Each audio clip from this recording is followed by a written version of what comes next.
नमस्कार साथियों, स्वागत है आप सभी का आपकी अपनी क्लासेस राउटर क्लासेस में।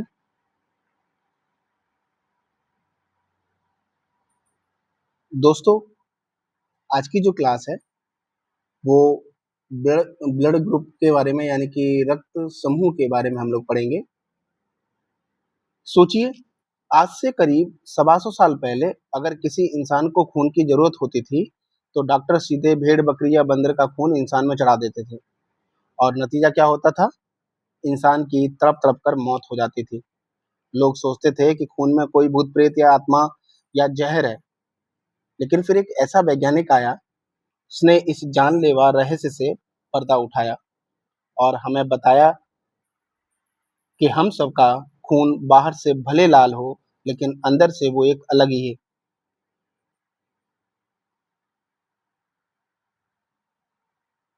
आज की क्लास में हम इसी ब्लड पासवर्ड यानी कि जो ब्लड अलग अलग है, यानी ये जो ब्लड है वो अलग एक पासवर्ड से प्रोटेक्टेड है।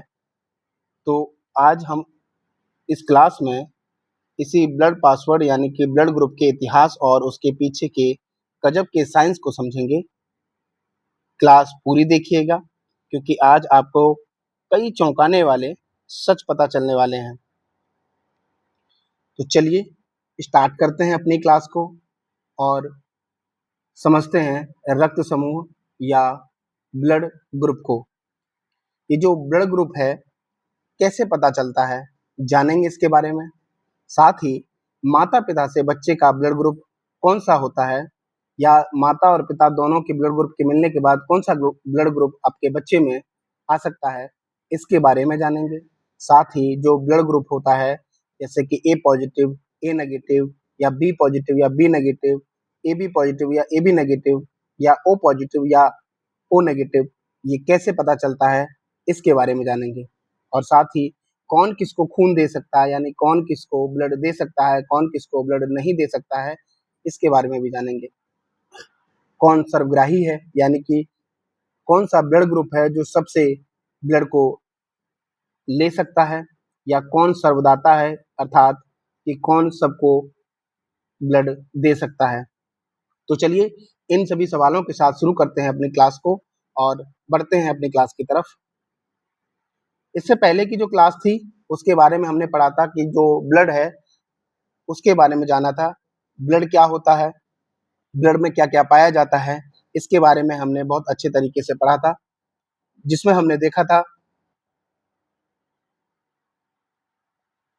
कि जो ब्लड होता है उसमें प्लाज्मा और रुधिराणु या रक्त कणिकाएं पाई जाती हैं, जो कि प्लाज्मा जो कि 55% और बाकी जैसे आरबीसी, डब्ल्यूपीसी और प्लेटलेट्स वो 45%। तो जो प्लाज्मा है, इस प्लाज्मा में हमने बताया था आपको कि जिसमें जल की मात्रा 90%, प्रोटीन की मात्रा 7%, लवण 0.9%, ग्लूकोज 0.1% और अन्य चीजें इसमें मिलती हैं। वहीं जो रुधिराणु या रक्त कणिकाएं हैं, इसमें आरबीसी, डब्ल्यूबीसी और प्लेटलेट्स, इसके बारे में हमने पढ़ा था, यानी कि लाल रक्त कणिकाएं, श्वेत रक्त कणिकाएं और रक्त विमाणु, इसके बारे में हमने जाना था। साथ ही जाना था कि ब्लड क्या होता है, प्लाज्मा क्या है, सीरम क्या है, आरबीसी, डब्ल्यूबीसी, प्लेटलेट्स, इसके बारे में जाना था।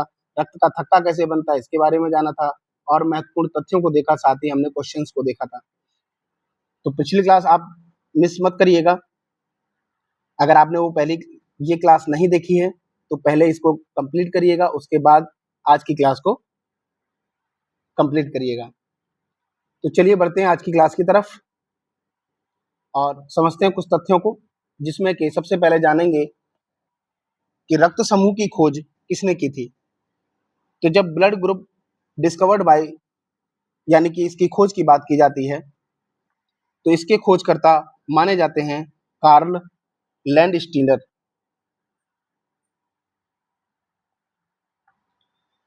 तो कार्ल लैंडस्टीनर जो थे, उन्होंने सन 1900 से 1901 के दौरान इसकी खोज की थी और कार्ल लैंडस्टीनर ने कई लोगों के खून के सैंपल लिए और कड़ी मेहनत के बाद ये पता लगाया कि खून 3 प्रकार का होता है। शुरुआत में इन्होंने बताया था कि ब्लड जो है ए, बी और सी के नाम से इन्होंने इसको प्रदर्शित किया था। तो इन्होंने जो है जो नाम दिया था खोज करने के बाद, तो ब्लड ए, ब्लड बी और ब्लड सी का नाम दिया। कुछ समय बाद इन्होंने ही यानी कि लैंडस्टीनर ने ग्रुप सी का जो नाम था वो बदल करके ओ रख दिया। तो अब इनके हिसाब से ब्लड ए, ब्लड बी और ब्लड ओ, इन्होंने 3 ब्लड की खोज की। ठीक है। जो लैंडस्टीनर को अपनी इस उपलब्धि के लिए 1930 में फिजियोलॉजी और मेडिसिन के क्षेत्र में नोबेल पुरस्कार से सम्मानित किया जा चुका है। याद रखेंगे 1930 में। ठीक है। उसके बाद देखें तो लैंडस्टीनर की इस महान खोज के 1 साल बाद ही उनकी जो 2 साथी थे, एल्फ्रेड वॉन डिसकास्टेलो और एड्रियानो स्टर्ली, ने इस खोज को आगे बढ़ाया और उन्होंने मिलकर एक नए ब्लड ग्रुप AB का भी पता लगाया। तो अब वर्तमान में आप देखेंगे कि blood group A, B, AB और O यानी 4 ब्लड ग्रुप हो गए। तो जो लैंडस्टीनर थे उन्होंने ब्लड A, ब्लड B और पहले C जिसको बाद में O कहा गया, तो इन तीनों के इसके बारे में पता किया। ठीक है। फिर उसके बाद उनके जो 2 साथी थे, डिसकास्टेलो और एड्रियानो स्टर्ली, इन्होंने क्या किया कि एक और ब्लड ग्रुप जो कि AB नाम दिया, इसकी खोज की।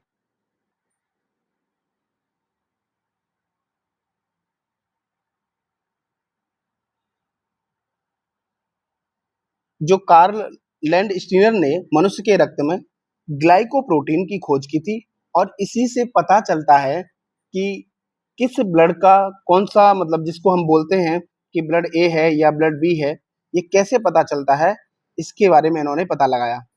तो जो ग्लाइकोप्रोटीन है इसकी खोज उन्होंने 2 रूपों में की। पहला था आरबीसी की सतह पर और दूसरा था प्लाज्मा की सतह पर। जो आरबीसी है, इसकी सतह पर जो पाया जाता है उसको एंटीजन बोलते हैं और जो प्लाज्मा की सतह पर पाया जाता है उसको एंटीबॉडी बोलते हैं। ठीक है। तो आइए समझते हैं। कार्ल लैंडस्टीनर ने मनुष्य में के रक्त में मौजूद आरबीसी में 2 तरह के एंटीजन को देखा, जिसका नाम एंटीजन ए और एंटीजन बी रखा। जो प्लाज्मा की सतह पर खोज की लैंडस्टीनर ने, तो अपने अध्ययन के अनुसार यह भी बताया कि प्लाज्मा में एंटीबॉडी पाई जाती है। तो ये प्रश्न आपके लिए बन सकता है कि एंटीबॉडी आरबीसी में पाई जाती है कि प्लाज्मा में, तो आपको ध्यान रखना है। तो एंटीबॉडी प्लाज्मा की सतह पर पाई जाती है, यानी प्लाज्मा में पाई जाती है, जिसका नाम एंटीबॉडी ए और एंटीबॉडी बी रखा। आप इस बात का जरूर ध्यान रखिएगा कि जब एंटीजन की बात की जाएगी तो यहाँ पे कैपिटल में लिखा जाएगा और जब एंटीबॉडी की बात होगी तो यहाँ स्मॉल में लिखा जाएगा, जिससे कि कोई कंफ्यूजन ना रहे, इसलिए ऐसा किया गया। ठीक है। चलिए आगे बढ़ते हैं। रक्त में मौजूद आरबीसी में 2 तरह के एंटीजन होते हैं, एंटीजन ए और एंटीजन बी, जो कि बात की थी हमने अभी। इसी से ब्लड ग्रुप के बारे में पता चलता है, यानी कि जब एंटीजन की खोज हुई तब हमें पता चला कि कौन से ब्लड ग्रुप होते हैं। अब जो आरबीसी है आपकी, इस आरबीसी में एंटीजन ए और एंटीजन बी पाए जाते हैं। तो आइए इसको समझते हैं। अब जैसे मान लेते हैं कि ये जो दिखाया गया है रेड कलर में, ये आपका क्या है, ये ब्लड सेल्स है यानी कि आरबीसी है, और इसके चारों तरफ जो दिखाए गए हैं वो हैं आपके एंटीजन। तो जो ए एंटीजन है, तो यहाँ पे ए एंटीजन का कुछ प्रारूप दिया गया है कुछ इस प्रकार से। ठीक है। तो अगर इसमें ए एंटीजन पाया जा रहा है, इसका मतलब ये होगा कि ये ब्लड ग्रुप कौन सा है, ब्लड ग्रुप ए है। वहीं अगर बी की बात की जाए तो इसमें एंटीजन बी पाया जाएगा, जो कि कुछ इस प्रकार से प्रदर्शित किया गया है। ठीक है। तो ये क्या है, एंटीजन बी है। इसका मतलब ये है कि एंटीजन बी पाया जाएगा, तो इसका मतलब ब्लड ग्रुप क्या हो जाएगा, बी हो जाएगा। और अगर एंटीजन ए और एंटीजन बी दोनों ही साथ में पाया जाता है तो उसको बोलते हैं ए बी ब्लड ग्रुप। ठीक है। और अगर कोई एंटीजन नहीं पाया जा रहा है, इसका मतलब वो ब्लड ग्रुप कौन सा हो जाएगा, ओ। तो अब इसको ध्यान देने वाली बात यह है कि जो ब्लड ग्रुप ओ है इसमें एंटीजन नहीं पाया जाता, और एंटीजन नहीं पाया जाता इसी की वजह से ये जो ओ ब्लड ग्रुप वाले हैं ये किसी को भी ब्लड दे सकते हैं, और इसीलिए जो ओ ब्लड ग्रुप होता है इसीलिए इसको कहते हैं सर्वदाता। ठीक है, चलिए ये एंटीजन की बात थी, फिर से रिपीट कर देता हूं कि ए ब्लड ग्रुप में ए एंटीजन पाया जाएगा, बी ब्लड ग्रुप में बी एंटीजन पाया जाएगा, और ए बी ब्लड ग्रुप में दोनों ही यानी कि ए और बी दोनों ही एंटीजन पाए जाएंगे, और ओ में कोई एंटीजन नहीं पाया जाएगा। बात क्लियर हो गई है? चलिए आगे बढ़ते हैं। अब आगे देखते हैं कि रक्त के प्लाज्मा में भी एक प्रकार का प्रोटीन पाया जाता है जिसे क्या कहा जाता है? एंटीबॉडी। कल अगर आपको याद हो तो मैंने आपको बताया था कि एंटीबॉडी बनती है, सेल बताए थे, टी सेल और बी सेल। ठीक है, तो ये भी क्या है? प्रोटीन होते हैं। तो जैसे अगर आपने ध्यान दिया हो, जब कोरोना वायरस आया था तो कोरोना वायरस की जो सतह थी उसमें जो प्रोटीन पाया जा रहा था उसके लिए तो एंटीबॉडी बनाना था। ठीक है, तो उसकी बात कभी करेंगे, फिलहाल यहाँ देखेंगे एंटीबॉडी। तो जो प्लाज्मा में प्रोटीन पाया जाता है उसे एंटीबॉडी कहते हैं। यह एंटीबॉडी बीमारियों से रक्षा करती है। ठीक, एंटीबॉडी भी दो प्रकार का होता है, एंटीबॉडी ए और एंटीबॉडी बी। अब अगर मान लेते हैं कि एंटीजन ए है और एंटीबॉडी ए है, एंटीजन बी है और एंटीबॉडी बी है, एक साथ नहीं रह सकते हैं। ऐसा होने पर ये आपस में मिलकर के अत्यधिक चिपचिपे हो जाते हैं जिससे रक्त क्या हो जाएगा? नष्ट हो जाता है। इसे रक्त का अभिश्लेषण कहा जाता है। कुछ ऐसे समझिए कि जैसे मान लीजिए ये था आपका ए ब्लड ग्रुप और इसमें ए एंटीजन पाया जाएगा। ठीक है, और जो एंटीबॉडी बनेगा तो वो एंटीबॉडी कुछ इसके लिए ऐसा बनेगा जो कि ए एंटीबॉडी होगा। अब सोचिए कि अगर इन दोनों को साथ में रख दिया जाए तो क्या इसको सरवाइव करने देगा? तो जी नहीं। तो इसका मतलब ये होगा कि ए ब्लड ग्रुप में ए एंटीजन तो पाया जाएगा लेकिन ए एंटीबॉडी नहीं पाया जाएगा। तो कौन सा पाया जाएगा? तो पाया जाएगा बी एंटीबॉडी। आइए इसको भी समझेंगे अभी आगे। फिलहाल यहाँ देखिए, तो जो ब्लड ग्रुप है तो एंटीजन जो ब्लड ग्रुप ए है उसमें ए एंटीजन पाया जाएगा और एंटीबॉडी पाया जाएगा बी, और बी ब्लड ग्रुप में एंटीजन क्या होगा? बी होगा और एंटीबॉडी ए होगा। ठीक है, और ए बी में, तो ए बी में दोनों ही एंटीजन होंगे यानी कि एंटीजन ए और एंटीजन बी दोनों ही होंगे, और एंटीबॉडी इसमें नहीं पाया जाता। इसीलिए कहा जाता है कि ये सर्वग्राही होता है, यानी ये सभी से ब्लड ले सकता है क्योंकि इसमें कोई भी एंटीबॉडी नहीं पाया जाता।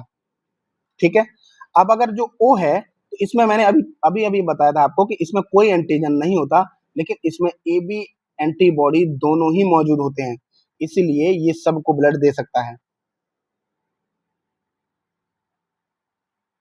अब कैसे पता चलता है इसको भी समझ लेते हैं।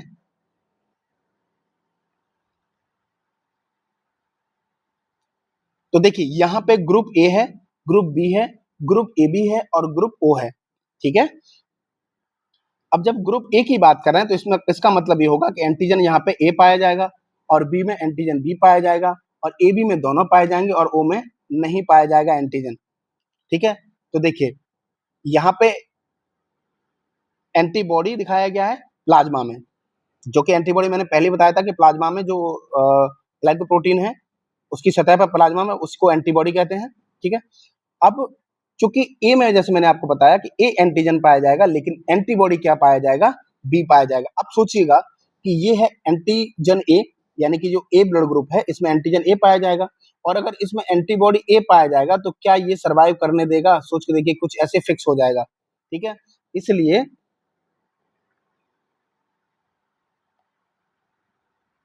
एंटीबॉडी कौन सा पाया जाता है इसमें? तो इसमें एंटीबॉडी बी पाया जाएगा। ठीक है, और अगर वहीं ग्रुप बी की बात की जाए तो इसमें एंटीबॉडी ए पाया जाएगा और एंटीजन बी पाया जाएगा। ए बी में यहाँ पे कोई भी एंटीबॉडी नहीं पाया जाता। और ग्रुप ओ में दोनों ही एंटीबॉडी मिलते हैं, एंटीबॉडी ए और एंटीबॉडी बी। साथ ही अगर एंटीजन की बात की जाए तो एंटीजन ए में ए एंटीजन, बी में बी एंटीजन और ए बी में ए और बी दोनों ही एंटीजन पाए जाएंगे और ग्रुप ओ में कोई भी एंटीजन नहीं पाया जाएगा। ठीक है, अब बात करते हैं कौन किससे रक्त ले या दे सकता है, इसको भी एक बार समझ लेते हैं। तो रक्त समूह ओ को सर्वदाता कहा जाता है, आपसे पता नहीं कितनी बार पूछा गया है। यूनिवर्सल डोनर कहते हैं इसको, ओ को। तो ओ को सर्वदाता रक्त समूह कहा जाता है क्योंकि इसमें कोई भी एंटीजन नहीं पाया जाता। ठीक है, अब जैसे ओ है, इस ओ में मान के चलते हैं कि कोई भी एंटीजन नहीं है, तो कोई भी एंटीबॉडी हो क्या फर्क पड़ेगा। लेकिन अगर ओ वाले व्यक्ति को कोई भी ब्लड चढ़ा दिया जाएगा तो यहाँ पे ए बी एंटीबॉडी तो मौजूद है, तो क्या होगा, तो ब्लड सरवाइव नहीं कर पाएगा। ठीक है, जहां मैंने चित्र देकर के समझाया था वहां फिर से अगर नहीं समझ में आया तो जाकर के फिर से रिपीट करिएगा और फिर से सोचिएगा उस चीज को, तो आपको क्लियर हो जाएगी चीज। ठीक है, आगे बढ़ते हैं। रक्त समूह ए बी को सर्वग्रहता यानी कि यूनिवर्सल रिसिप्टर बोलते हैं। तो जो ए बी है ये सर्वग्रहता समूह है, रक्त समूह है, क्योंकि इसमें कोई भी एंटीबॉडी नहीं पाया जाता। बात कर चुके हैं, अब बात करते हैं ब्लड ग्रुप रक्त कौन ले सकता है और कौन दे सकता है। तो सबसे पहले देखें, जैसे ब्लड ग्रुप ए है तो ये किससे रक्त ले सकता है। तो जैसे कहा आपसे कि ओ सबको दे सकता है, तो इसका मतलब ओ तो होगा ही, लेकिन ये ए से भी तो ले सकता है, क्योंकि ए में और इस ए में तो दोनों चीजें समान ही होंगी। तो ये ब्लड ए से और ओ से दोनों से ले सकता है। ये प्रश्न आपसे बहुत पूछे जाते हैं। और ये ए जो ब्लड ग्रुप है ये किसको रक्त दे सकता है, तो ये ए को दे सकता है और ए बी को दे सकता है, क्योंकि मैंने आपको बताया था कि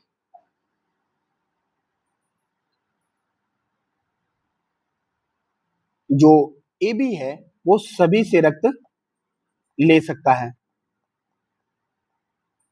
क्योंकि इसमें कोई भी एंटीबॉडी नहीं पाया जाता। ठीक है, अब बात करते हैं ब्लड ग्रुप बी की। तो जो ब्लड ग्रुप बी है ये किससे रक्त ले सकता है, तो ये बी से तो ले ही सकता है और साथ ही ओ से भी ले सकता है। ठीक, किसको रक्त दे सकता है, तो बी को तो दे ही सकता है और ए बी को भी दे सकता है। बात क्लियर हो रही है। चलिए अगली तरफ बढ़ते हैं। अब ए बी ब्लड ग्रुप की बात करते हैं। तो ये किससे रक्त ले सकता है ए बी, तो जैसे कि मैंने बताया था कि सर्वग्राही ये सबसे ले सकता है, तो ये ए से भी ले सकता है, बी से भी ले सकता है, ओ से भी ले सकता है और ए बी से भी ले सकता है। लेकिन रक्त किसको दे सकता है, तो ओनली ऑन ए बी को ही ये रक्त दे सकता है। ठीक है, अगर बात की जाए ओ की, तो ओ को सर्वग्राही माना जाता है, तो ये रक्त किससे ले सकता है, तो केवल ओ से ही ले सकता है और किसी से ब्लड नहीं ले सकता। और किसको दे सकता है, तो ये सभी को दे सकता है, ए को भी देगा, बी को भी दे सकता है, ए बी को भी दे सकता है और ब्लड ओ को भी ये दे सकता है। ठीक है, क्लियर होगी बात। चलिए, अब चूंकि इसमें आपने देखा होगा कि A positive, A negative, B positive, B negative, A B positive, A B negative, O positive और ओ नेगेटिव। तो जो नेगेटिव और पॉजिटिव होते हैं ये आरएच फैक्टर के रूप में देखे जाते हैं। तो इसका पता लगाने के लिए अगर बात की जाए, 1940 में लैंड स्टीनर और वीनर ने रक्त में एक अन्य प्रकार के एंटीजन का पता लगाया। इन्होंने रीसस बंदर में इस तत्व का पता लगाया, इसलिए इसे आर एच फैक्टर कहते हैं। किसमें पता लगाया, रीसस बंदर में इस तत्व का पता लगाया और इसीलिए इसको आर एच फैक्टर नाम दिया। अब अगर ये आर एच फैक्टर पॉजिटिव है, इस प्रकार के रक्त में आर एच फैक्टर मौजूद होता है, यानी कि अगर मान लेते हैं ए पॉजिटिव है, इसका मतलब इसमें आर एच फैक्टर क्या है, मौजूद है। और अगर नेगेटिव है तो आर एच फैक्टर इसमें नहीं है। तो आर एच नेगेटिव इस प्रकार के रक्त में आर एच फैक्टर नहीं होता है। जैसे मान लीजिए यहाँ पे ये दर्शाया गया है, ठीक है।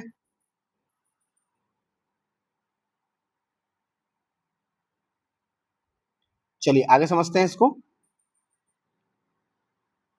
अब जो RH फैक्टर की अगर बात की जाए तो RH पॉजिटिव वाला व्यक्ति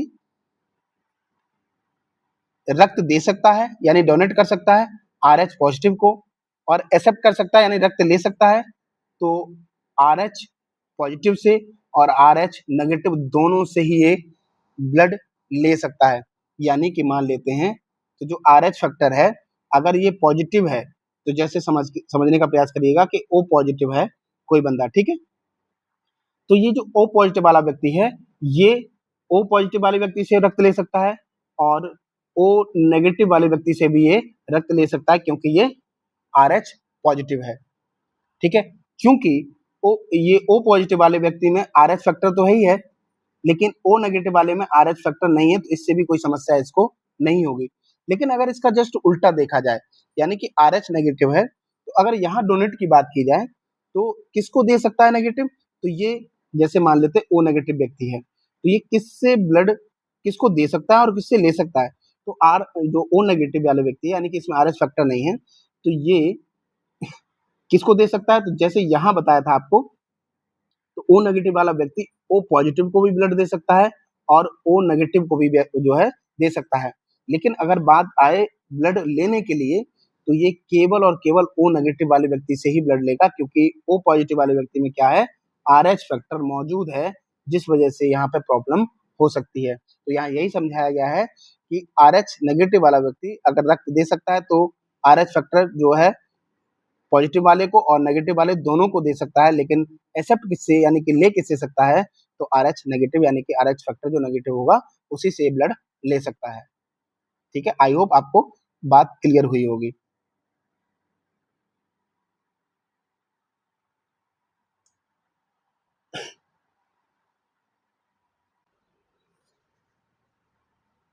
ठीक है, तो यहाँ तक हम लोग बात कर चुके हैं और इससे पहले हम लोग जो बात कर रहे थे RH फैक्टर की बात हो गई है, ठीक है।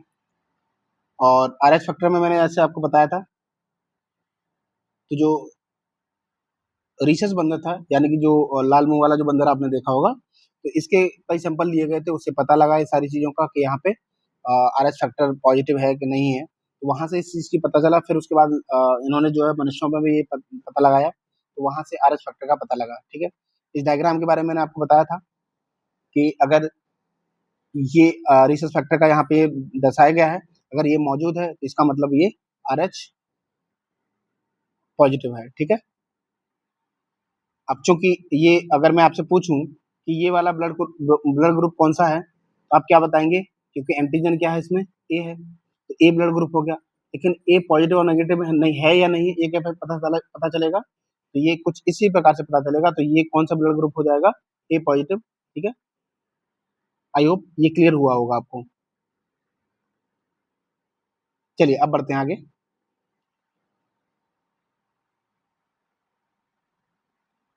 हाँ अब बात करते हैं कि एरिथ्रोब्लास्टोसिस फिटेलिस बोलते हैं इसको, बीमारी को, इस परेशानी को।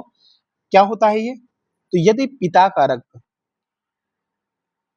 जो माता पिता होते हैं उसमें अगर पिता का रक्त RH पॉजिटिव हो यानी RH फैक्टर पॉजिटिव हो तथा माता का जो रक्त है वो RH नेगेटिव हो, तो जन्म लेने वाले शिशु की जन्म से पहले गर्भ अवस्था में या जन्म के तुरंत बाद मृत्यु हो जाती है, ठीक है। जैसे मान लेते हैं कि माता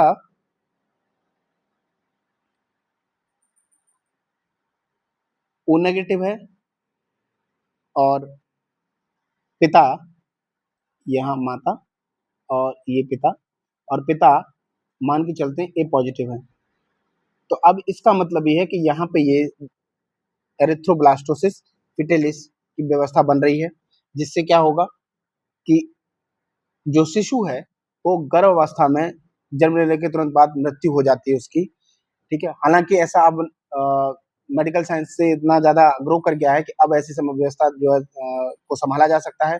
इसके लिए इंजेक्शन भी है और गर्भ से मतलब जो जन्म से पहले ही बच्चे को जो है 8वें महीने या 7 महीने में आप बच्चे को बाहर ले लिया जाता है। तो ऐसी कई सारी चीज़ें अब वर्तमान में मौजूद हैं, लेकिन फिर भी इस चीज़ को समझ लीजिए कि प्रश्नों के माध्यम से अगर आपसे पूछा जाए, तो समस्या हो सकती है, इसके बारे में जानना ज़रूरी होता है, ठीक है?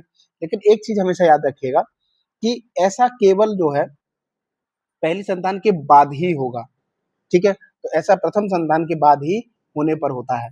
यानी कि पहली संतान में कोई समस्या नहीं आएगी, लेकिन दूसरी और तीसरी संतान में आपको ये दिक्कत देखने को मिल सकती है, ठीक है?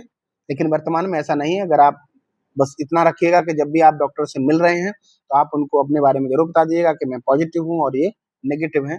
तो इसके बारे में साइंस ने काफ़ी मतलब बेहतर काम किया है और इंजेक्शन भी हैं इसके मौजूद और डॉक्टर अपनी तरह से इसको हैंडल भी कर लेते हैं, ठीक है? घबराने की ज़रूरत नहीं है, परेशानी की बात नहीं है। अब चूँकि कई बार एग्ज़ामिनर जो हैं, वो आपसे थोड़ा-सा घुमा कर के प्रश्न पूछ लेते हैं। तो आपसे पूछा जाए कि सर्वग्राही ब्लड ग्रुप कौन-सा है? तो मैंने आपको बताया था AB है, लेकिन अगर उसमें भी आपसे पूछा जाए, तो AB पॉज़िटिव दे दिया जाए और AB दिया जाए, तो आपका आंसर हो जाना चाहिए AB पॉज़िटिव, ठीक है? अगर वहीं पे पूछा जाए आपसे कि यूनिवर्सल डोनर यानी कि जो सर्वदाता है, वो ब्लड ग्रुप मैंने आपको बताया था कि O है। लेकिन अगर आपसे एग्ज़ामिनर घुमा के पूछे कि वहाँ ये दे दिया जाए कि A नेगेटिव या O नेगेटिव या O पॉज़िटिव, तो आंसर होगा आपका O नेगेटिव, क्योंकि सर्वग्राही में एंटीबॉडी नहीं पाया जाता, यानी कि AB जो पॉज़िटिव है इसमें कोई भी एंटीबॉडी नहीं पाया जाता और इसके लिए कोई समस्या नहीं है। अब जैसे मान लीजिए कि AB नेगेटिव व्यक्ति है, ठीक है?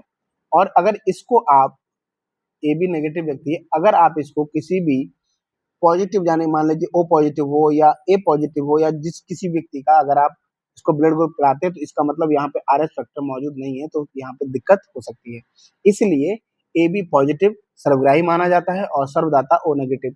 ये तब ध्यान रखिएगा जब एग्जामिनर कुछ इस प्रकार से खेल खेले तब, वरना आप AB और O इसको सही मान सकते हैं। लेकिन ऑप्शन में अगर ये दिए हैं तो आप विशेष ध्यान देना होगा कि क्या करना है, ठीक है? चलिए, अब हम समझने का प्रयास करेंगे कि माता-पिता का जो रक्त समूह होता है, उससे बच्चे में कौन-सा रक्त समूह होने की संभावना होती है, इसके बारे में हम लोग जानेंगे। तो जैसे मान के चलिए कि माता-पिता का रक्त समूह, पहले ये 4 ग्रुप को समझेंगे और ओ से इसके बारे में। तो माता-पिता में एक का ब्लड ग्रुप O है और एक का A है, तो बच्चों में संभावना ब्लड ग्रुप की क्या होगी? या तो वो O होगा या A होगा, या तो वो O होगा या A होगा। ध्यान रखना है, AB नहीं होगा, ठीक है? अगर माता-पिता में एक का O ब्लड ग्रुप है और एक का B है, तो यहाँ पे O और B इन दोनों में से कोई बच्चे में एक रक्त समूह होगा, ब्लड ग्रुप होगा, ठीक है? तो यहाँ पे भी AB और A नहीं होगा। अगर माता-पिता दोनों का ही ब्लड ग्रुप O है, तो संभावना ये है कि O ब्लड ग्रुप बच्चे का होगा, ठीक है? अगर माता-पिता में एक का ब्लड ग्रुप O है और एक का AB है, तो O और AB की जब बात होगी, तो यहाँ पे O ब्लड ग्रुप नहीं होगा, या तो A होगा या तो B होगा, ठीक है? या तो A होगा या तो B होगा, इस चीज़ को विशेष ध्यान दीजिएगा। अब आगे देखते हैं कि माता-पिता में से एक का ब्लड ग्रुप A है और दूसरे का भी A है, तो यहाँ संभावना A और O की होगी, यानी बच्चे का जो ब्लड ग्रुप होगा या तो A होगा या तो O होगा। और अगर माता-पिता का ब्लड ग्रुप दोनों का B है, तो संभावना B होगा और O होगा जो बच्चा है उसका ब्लड ग्रुप। और अगर दोनों ही माता-पिताओं का जो ब्लड ग्रुप है वो AB-AB है, तो बच्चे का ब्लड ग्रुप A हो सकता है, B हो सकता है या AB भी हो सकता है। अगर माता-पिता में से एक का ब्लड ग्रुप AB है और एक का A है, तो उसमें जो बच्चा है उसका ब्लड ग्रुप ए हो सकता है, बी हो सकता है या ए बी हो सकता है। अगर माता-पिता में एक का ब्लड ग्रुप ए बी है और दूसरे का बी है, तो बच्चे का ए हो सकता है ब्लड ग्रुप, बी हो सकता है या ए बी हो सकता है। ठीक है? तो ध्यान रखेंगे यहाँ ओ नहीं हो सकता। अगर माता-पिता में से एक का ब्लड ग्रुप ए है और एक का बी है, तो संभावना ये है कि उसका ब्लड ग्रुप ए बी हो सकता है, बी भी हो सकता है, ए बी भी हो सकता है और ओ भी हो सकता है। तो इस टेबल को बहुत अच्छे से समझ लीजिएगा। आप आसानी से पता लगा सकते हैं, आपके अपने पिताजी से पूछिएगा कि आपका ब्लड ग्रुप कौन-सा है? आप अपनी माता से पूछिएगा, उनका ब्लड ग्रुप कौन-सा है? मान लेते हैं आपके पिता का नाम जो है पिता का जो ब्लड ग्रुप है वो ओ है और माता का ब्लड ग्रुप ए है, तो आपका कौन-सा ब्लड ग्रुप बनेगा? या तो ओ ब्लड ग्रुप के होंगे आप या ए ब्लड ग्रुप के होंगे, ठीक है? इस प्रकार से आप पता कर सकते हैं कि ब्लड ग्रुप कौन-सा हो सकता है, ठीक है? इस टेबल को आप अच्छे से एक बार लिख लीजिए, बना लीजिए अच्छे से, जिससे कि आप आसानी से इसको 1-2 बार देखेंगे, तो आप आसानी से इसको तय कर पाएँ।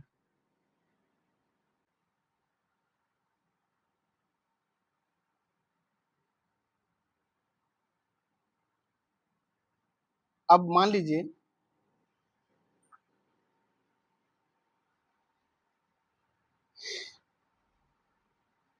कि माता-पिताओं में एक का ब्लड ग्रुप ए है और दूसरे का भी ए है, तो आपके हिसाब से कौन-सा ब्लड ग्रुप बनेगा? या तो ए या तो ओ और अगर मान लीजिए कि ए भी ब्लड ग्रुप है, तो आप समझदार हैं, इशारा काफ़ी है, ठीक है? चलिए, तो ब्लड ग्रुप कौन-सा होगा? या तो ए बनेगा या तो ओ बनेगा, ठीक है? चलिए, तो थ्योरी सेशन हमारा यहीं समाप्त होता है। अब हम कुछ क्वेश्चनों की तरफ बढ़ेंगे, जिसमें पहला क्वेश्चन है कि रक्त समूह यानी ब्लड ग्रुप की खोज किसने की थी? आंसर करिए, किसने की थी? तो शुरू में ही हमने बताया था आपको कि कार्ल लैंडस्टीनर ने की थी। आंसर क्या हो जाएगा? सी। अगला क्वेश्चन है, कौन सा रक्त समूह सर्वदाता कहलाता है? तो यहाँ पे ध्यान दीजिएगा कि दोनों ही दिया है, ओ पॉजिटिव और ओ नेगेटिव। सर्वदाता, तो आपको ध्यान देना होगा, आंसर क्या हो जाएगा? बी। ठीक है? अगला क्वेश्चन है, आरएच कारक यानी कि आरएच फैक्टर के खोज करता है, तो किसने खोजा था? लैंडस्टीनर और वीनर ने मिलकर के इसको खोजा था, तो आंसर हो जाएगा डी। चलिए अगले क्वेश्चन की तरफ बढ़ते हैं। अगला क्वेश्चन है, ए बी रक्त समूह में एंटीजन नहीं रहता, एंटीबॉडी नहीं रहता, न तो एंटीजन और ना ही एंटीबॉडी पाए जाते हैं। एंटीजन तथा एंटीबॉडी दोनों पाए जाते हैं। तो आपको बताया था कि ए बी रक्त समूह में एंटीबॉडी नहीं पाए जाते, तो आंसर हो जाएगा बी। अगला क्वेश्चन, रक्त समूह बी वाला व्यक्ति कौन से रक्त समूह के व्यक्तियों को रक्तदान दे सकता है? बी वाला व्यक्ति तो बी को तो दे ही सकता है और ए बी को भी तो दे सकता है, तो आंसर क्या होगा? ऑप्शन हो जाएगा डी, बी तथा ए बी वाले। अगला क्वेश्चन, रक्त समूह ओ वाला व्यक्ति किस रक्त समूह के व्यक्तियों से रक्त ले सकता है? ओ वाला व्यक्ति किससे ले सकता है?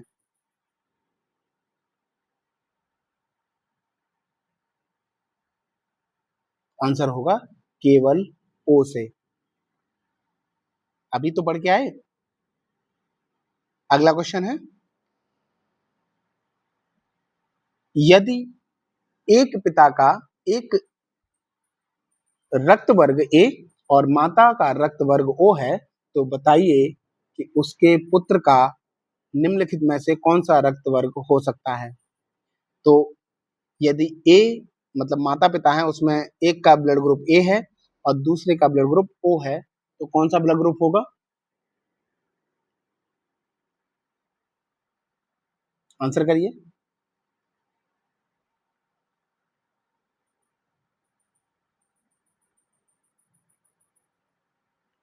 अगर ध्यान ना आ रहा हो, वैसे तो यहाँ पे ऑप्शन के हिसाब से देखा जाए तो आंसर हो जाएगा ओ, चूंकि यहाँ पे ए ऑप्शन में नहीं दिया है, ठीक है, ए ऑप्शन में नहीं है तो इसका मतलब हम किसको टिक करेंगे? तो क्या ए और ओ वाले का बी होगा?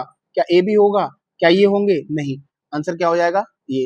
लेकिन एक बार फिर से आप देख लीजिए, ये देखिए, एक का ब्लड ग्रुप ए है और एक का ओ है, तो या तो ओ होगा या ए होगा। ऑप्शन में क्या दिया था? मात्र ओ दिया था, इसका मतलब आंसर क्या हो जाएगा? ओ सही हो जाएगा। ठीक है, ये टेबल आपके दिमाग में छप जानी चाहिए।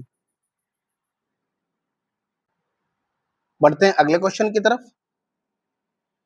यदि माता पिता के रक्त समूह ए तथा ए बी हो, तो निम्नलिखित रक्त समूहों में से कौन सा नवजात शिशु में असंभव है? संभव नहीं, असंभव है।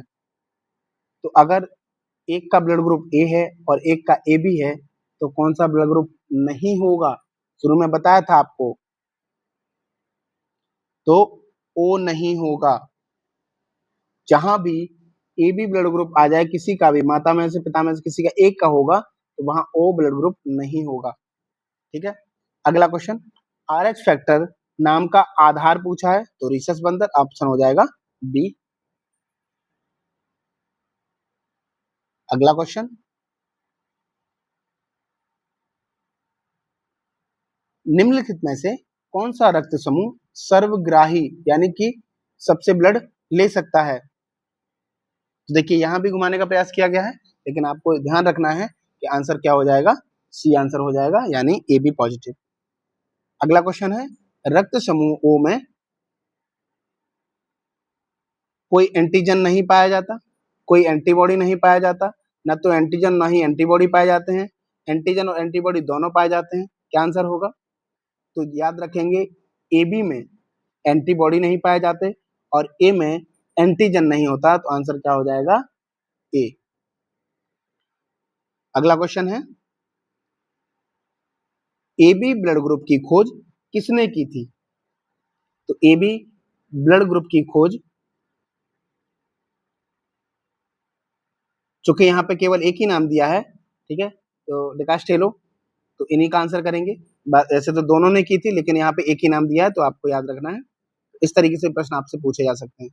एक बात और, एक बच्चे का मैसेज आया था,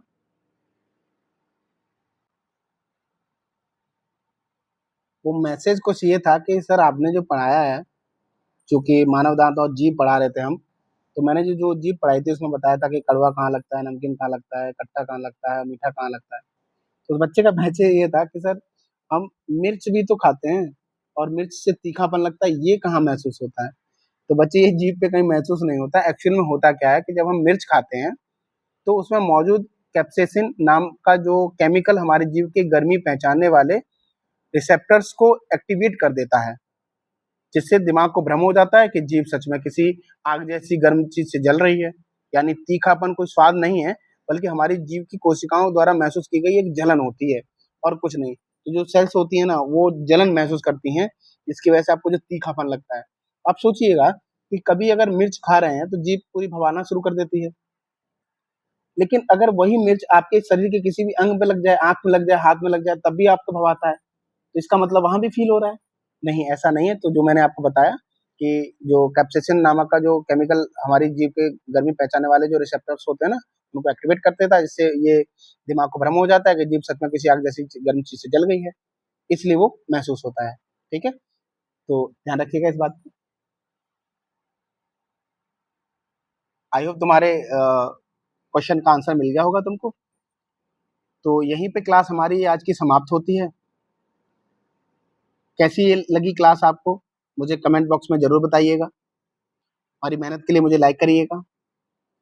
आप सभी एक परिवार है हमारा, और ऐसे ही मेहनत करते रहिए। मुझे बड़ी खुशी होती है कि आप मेरे लिए एक छोटा प्यारा सा कमेंट करते हैं। मेरे लिए सबसे बड़ा इनाम यही है, जो आप लोगों के द्वारा कमेंट और लाइक दिया जाता है। तो बस ऐसे ही प्यार अपना जताते रहिए। और मैं आपके लिए ऐसे ही मेहनत करता रहूँगा। चलिए, मिलता हूँ फिर आपसे अगली क्लास में। तब तक के लिए आप सभी को धन्यवाद।